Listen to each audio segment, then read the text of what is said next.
की दक्ष की एक बेटी सती, जिनका विवाह भगवान भोलेनाथ शिव से हुआ, पर सती के संतान नहीं हो सकी। क्यों नहीं हुई? क्योंकि महादेव का अपमान दक्ष ने अपने यज्ञ में किया, तो सती ने शरीर त्याग दिया। क्यों अपमान किया? तो विस्तार से कथा सुनाई कि दक्ष जब प्रजापति बनाए गए तो उनके स्वागत समारोह का बड़ा भव्य आयोजन हुआ।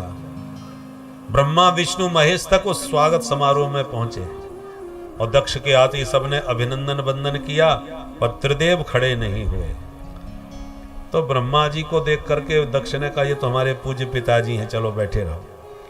और नारायण को देख करके बोला, ये तो हमारे दादाजी हैं, कोई बात नहीं। और शिव जी को देखते ही मूड खराब हो गया दक्ष का कि ये तो मेरा दामाद है, अपनी बेटी मैंने इसको ब्याही है, तो मैं तो इसका ससुर हूं, इसने खड़े होके मेरा आदर कैसे नहीं किया। क्रोध में भरे दक्ष ने खूब खरी खरी शिव जी को सुनानी चालू कर दी। श्रूयताम ब्रह्म रसयो में सहदेवा सहाग्नय।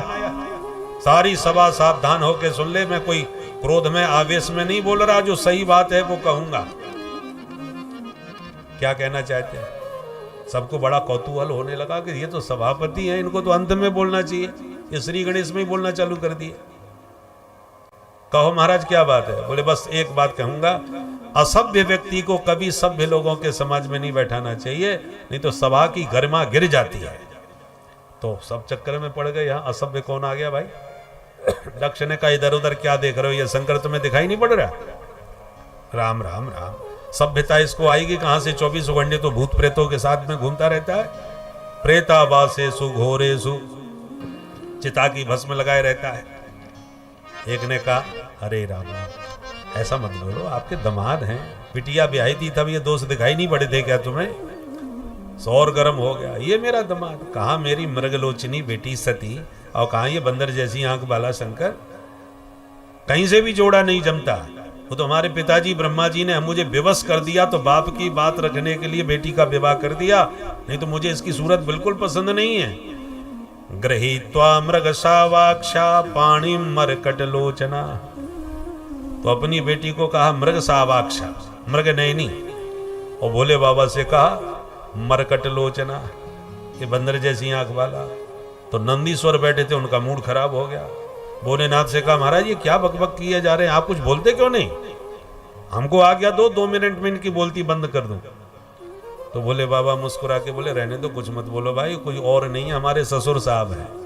और बेटा ससुराल की गाली सबको सुननी पड़ती है, हमारे ससुर जी दे रहे हैं तो कोई बात नहीं, सुन लो।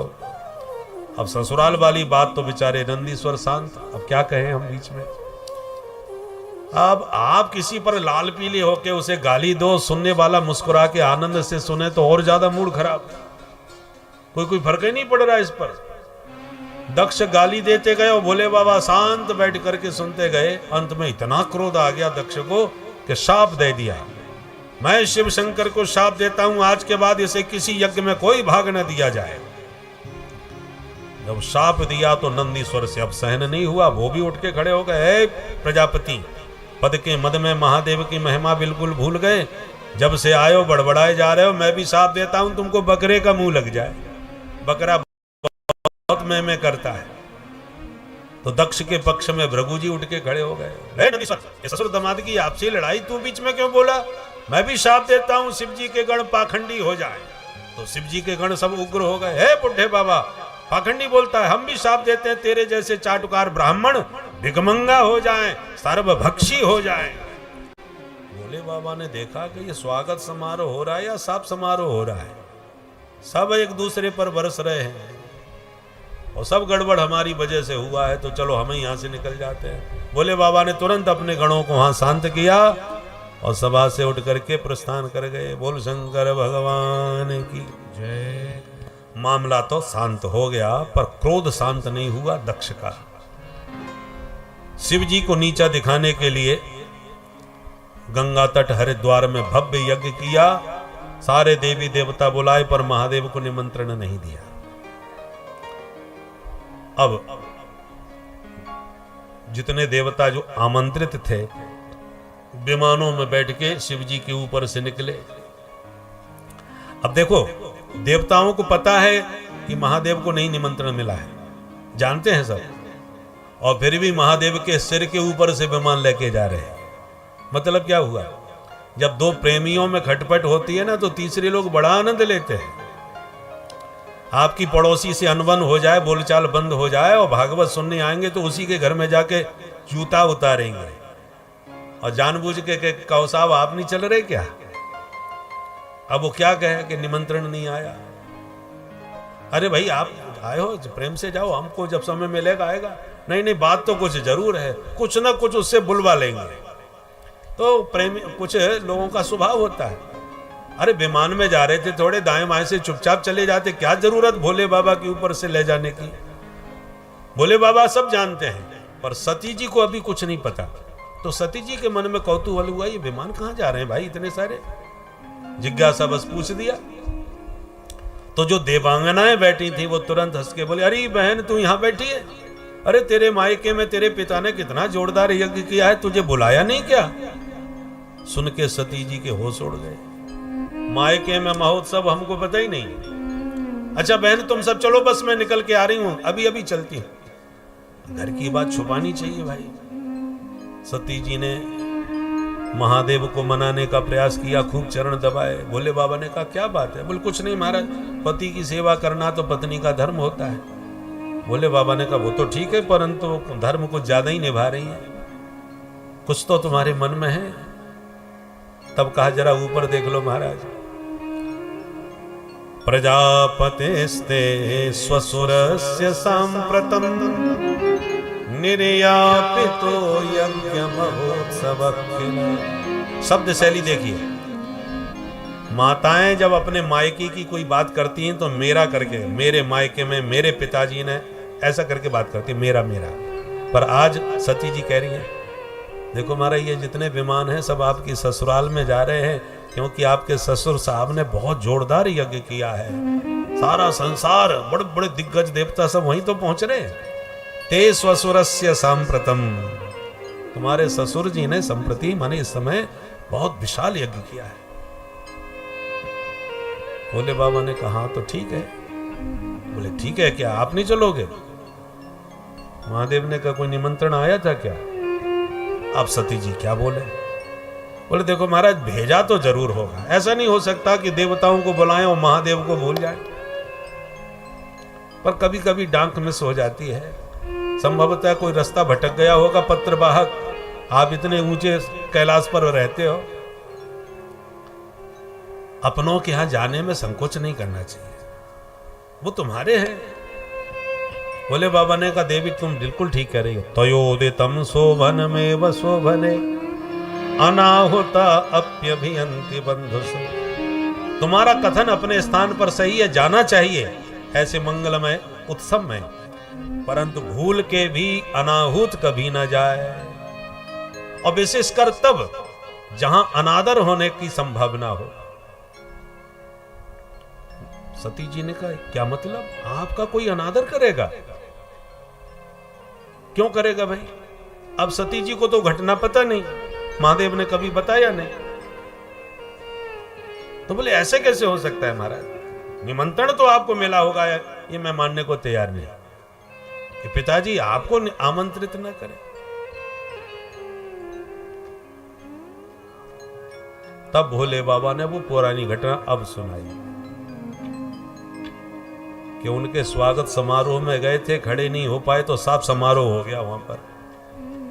अब यज्ञ समारोह में बिना बुलाए चले गए तो युद्ध समारोह ना हो जाए, इसलिए देवी हमारा वहां न जाना ही ठीक होगा।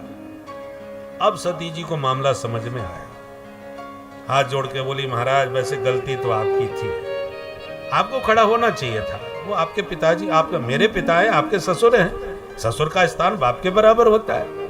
खैर जो हुआ सो हुआ, परंतु मेरी समझ से आपको चलना चाहिए, क्योंकि जाने से मामला सब खत्म हो जाएगा। और आप नहीं गए तो निश्चित रूप से जो भी समाज वहां उपस्थित होगा वहां एक ही विषय चर्चा का बनेगा कि देखो सब लोग आए परंतु महादेव दिखाई नहीं पड़ रहे। इसका मतलब ससुर दामाद का मामला अभी निपटा नहीं है, खटपट चल रही है। बड़े लोगों की छोटी छोटी बातों पर लोग बहुत ध्यान कर देते हैं, आप देव नहीं महादेव हैं। आपका वहां न जाना एक चर्चा का विषय बनेगा कि बड़े बड़े दिग्गज लोग आए, भाई इतने बड़े बड़े देवता आए, पर आचार्य शंकर नहीं आए। चाहे जितना बड़ा उत्सव हो, शंकराचार्य जी के बिना तो फीका है। तो क्या चर्चा का विषय नहीं बनेगा? इतना बड़ा मंगल महोत्सव हुआ और ये बड़े बड़े दिग्गज लोग आए, पूरी दुनिया इकट्ठी हुई, पर शंकराचार्य जी क्यों नहीं आए? बोलो राधे राधे। राधे राधे। इसलिए अनावश्यक चर्चा न बने महाराज, आपको चलना चाहिए। महादेव ने कहा देखो देवी जी, हम केवल ताली पीटने तो वहां जाने वाले हैं नहीं। तुम्हारे पिता ने जब सबको बुलाया तो हमको निमंत्रण क्यों नहीं दिया? और हम बिना बुलाए अब चले जाए तो हम तो शंकर हैं, जहर का घूंट भी पी जाते हैं, जहर भी पचा जाते हैं। पर देवी जी हम तुम्हारे स्वभाव से परिचित हैं, तुम दक्ष की बेटी हो, तुमसे अपमान सहन नहीं होगा। अपमान सहन करना सबके बस की बात नहीं है। इसलिए मेरी बात मान लो, ना हम जा रहे ना आप जाओ। अब सती जी की आंखें लाल, क्रोध में। मायके में जाने से मना कर दो, फिर माताओं का चेहरा देखो महाराज। सती जी का भी वही हाल। महादेव समझ गए कि ये जाए बिना मानेंगी नहीं और भेजने में हित नहीं। तो पत्न्यंगनासम उभयत्र चिंतयन, बोले बाबा ने कहा अब इनको रोकना भी उचित नहीं लग रहा, भेजना भी, क्या करें? अब हो ये सोई जो राम रुचि राखा। बोले बाबा ने कहा देवी तुम्हें जो उचित लगता हो वो करो। और यूं कह के बाबा ने तो आंख बंद कर दी, प्रभु की इच्छा पे छोड़ दिया। सती जी ने मन में सोचा जब कह दिया कि तुम्हें जो उचित लगे सो करो, तो मुझे यही उचित लगता है, जाना चाहिए, मैं जाऊंगा। जैसे ही सती जी चल पड़ी तो भोले बाबा ने अपने गणों को इशारा किया कि तुम भी जाओ इनके साथ। बोलो सती महारानी की जय जयकार करते पहुंच गए। परंतु दक्ष के डर के मारे किसी ने भी सती जी को ना प्रणाम किया, ना राम राम, उनकी तरफ देखा तक नहीं। सगी बहनें भी देख करके खूब हंसने लगी, अरे वो आ गई बिना निमंत्रण के, कैसे आ गई?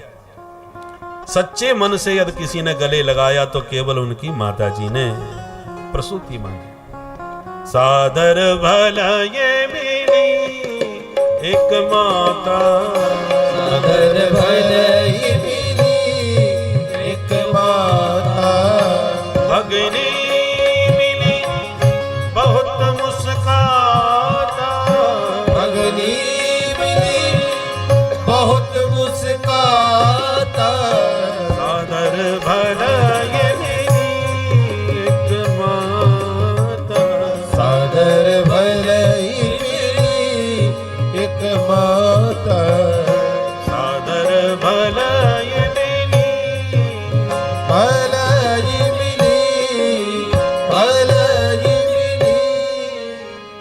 प्यार से माता जी के गले मिली, परंतु दक्ष ने तो मुंह फेर लिया।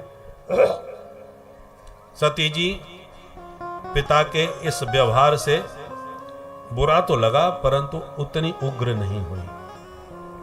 पर यज्ञशाला को जब देखने लगी तो सबके भाग नजर आए, पर महादेव का कहीं नाम नहीं, कोई स्थान नहीं।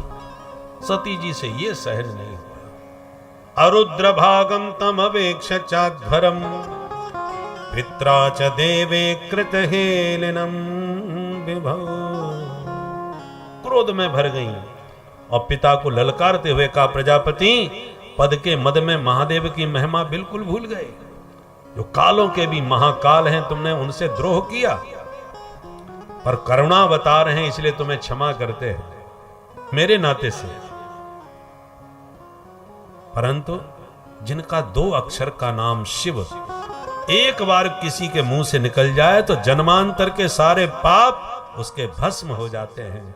यद्वक्षरम नाम गिरे ऋतम नृणाम सकृत प्रसंगाद अघमासु हन्ति तत्। ऐसे भगवान शंकर से तुम्हारे अलावा कौन द्रोह करेगा?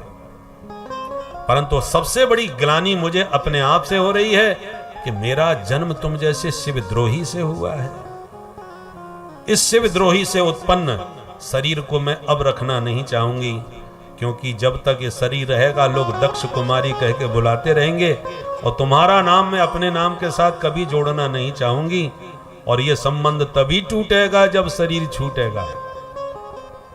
और इतना कह करके सद्य प्रज्ज्वाल समाधि जाग्निना तुरंत माता ने पद्मासन में बैठकर भोलेनाथ के चरणों का ध्यान किया। चिंतन करते करते योगाग्नि में तत्काल अपना देह त्याग कर दिया। माता सती ने शरीर त्यागा तो रुद्रगण क्रुद्ध होकर के उपद्रव करने लगे। उसी क्षण यज्ञाचार्य भृगु जी ने ऐसा मंत्र पढ़ा कि हवन कुंड से तमाम देवताओं ने प्रकट होकर रुद्रगणों की पिटाई करके वहां से भगाया। नारद जी ने दौड़ के पूरा समाचार महादेव को सुनाया। महादेव ने जैसे ही सुना, क्रोध में भरे महादेव ने तुरंत अपनी जटा उखाड़ के पटक दी। जटा से वीरभद्र प्रकट होके बोले, किम करोमि, क्या आज्ञा है? महादेव ने कहा, दक्षम स यज्ञम जहि, दक्ष को यज्ञ सहित समाप्त कर दो। महादेव का आदेश मिलते ही वीरभद्र महाकाल बन करके चल दिए। कराल दृष्टो ज्वलदग्नि मूर्धजा कपाल माली विबुधा युधा युधा। असंख्य भूत प्रेतों की विशाल सेना उनके पीछे चल पड़ी। भूतों का शरीर वायु प्रधान होता है। जब दौड़े तो इतना भयंकर तूफान आ गया। उस आंधी को देख करके यज्ञशाला के देवता घबरा गए। देखो देखो कितनी भयंकर आंधी आ रही है। एक ने कहा, ये बिना मौसम की आंधी है, ये समय आंधी कहां से आ गई? एक बोला, आंधी बांधी कहीं कुछ नहीं, लगता है कहीं डकैती पड़ी है, सो चंबल के डकैत आ रहे हैं। एक ने कहा, छोड़ो ये डकैत वगैरह कहीं कुछ नहीं है, इस समय बड़ा कठोर शासन चल रहा है। बड़े बड़े अपराधी स्वयं चाहते हैं कि जेल में चले जाएं तो बच जाएंगे, नहीं तो कब गाड़ी पलट जाए कोई भरोसा नहीं। इसलिए वाता न वांति नहीं संति दस्यवः प्राचीन बरही जीवति हो ग्रदंडः। इस समय बड़े कठोर शासक राजा प्राचीन बरही का है, इसलिए अपराधी तो ये कोई नहीं हो सकते। ये मामला कुछ और है। जब तक कुछ समझ में आता तब तक तो आंधी ने घेर लिया पूरी यज्ञशाला को। जो भूत प्रेत नजर आए, देवता जोर से घबराए, चिल्लाए, भागो, लगता है रुद्र क्रुद्ध हो गए। जैसे ही भागने को दौड़े, तुरंत वीरभद्र ने कहा, पकड़ लो, एक न जाने पावे। जिसने भी यज्ञ में भाग लिया है वो भाग लेके ही भागेगा, खाली हाथ कोई नहीं जाएगा यहां से। टूट पड़े सब भूत प्रेत, पकड़ लिए सब भूत प्रेतों ने सारे देवी देवताओं को बंधक बना लिया, सबको रस्सियों में बांध दिया, यज्ञशाला को उखाड़ के फेंक दिया। कोई हवन कुंड में उपद्रव करके उल्टी सीधी वस्तुएं डालने लगे तो कुछ लोग भंडार गृह में घुस गए। कोई खीर की कढ़ाई में कूंद कूंद के हर हर महादेव पूरा भंडारा चौपट करके रख दिया। एक ने दौड़ करके भृगु जी की दाढ़ी पकड़ के एक झटके में पूरी दाढ़ी उखाड़ के हवन कुंड में स्वाहा। एक ने मुक्का मारा पूषा के मुख में तो सारी बत्ती सी बाहर। एक ने भग देवता की दोनों आंखें नोच के बाहर निकाल ली। अंत में दक्ष को पटक के मुंडी मरोड़ के सिर उखाड़ करके दक्ष का सिर ही उखाड़ के हवन कुंड में स्वाहा। बोल शंकर भगवान की जय। भाग गए सब भूत प्रेत उपद्रव मचा के, नष्ट भ्रष्ट करके, और खंडित हुए देवता रोते रोते ब्रह्मलोक में ब्रह्मा जी के पास गए। हे विधाता, बड़े बड़े यज्ञ देखे पर जिंदगी में इतना खतरनाक यज्ञ नहीं देखा। क्या हुआ? अरे मंत्रों से हमारा आह्वान हुआ तो हम चले गए, यज्ञ में भाग लेने गए थे महाराज, मिला जुला कुछ नहीं, हमारा ही भाग और चला गया। ब्रह्मा जी ने कहा, बिना विचारे जो करे सो पाछे पछताए। यज्ञ में भाग मेरा भी था, नारायण का भी था, पर महादेव नहीं गए तो हम दोनों भी नहीं गए। और जब हम तीनों वहां नहीं थे तो तुम लोग क्यों चले गए? देवताओं ने कान पकड़ लिया, वो खाई सो खाई, आंगे खाई तो राम दुहाई। आपके जाए बिना आज के बाद हम कहीं नहीं जाने वाले सरकार, परंतु जो हमारे साथ उपद्रव हुआ है इसे तो ठीक करा दो। बोले चलो महादेव के पास।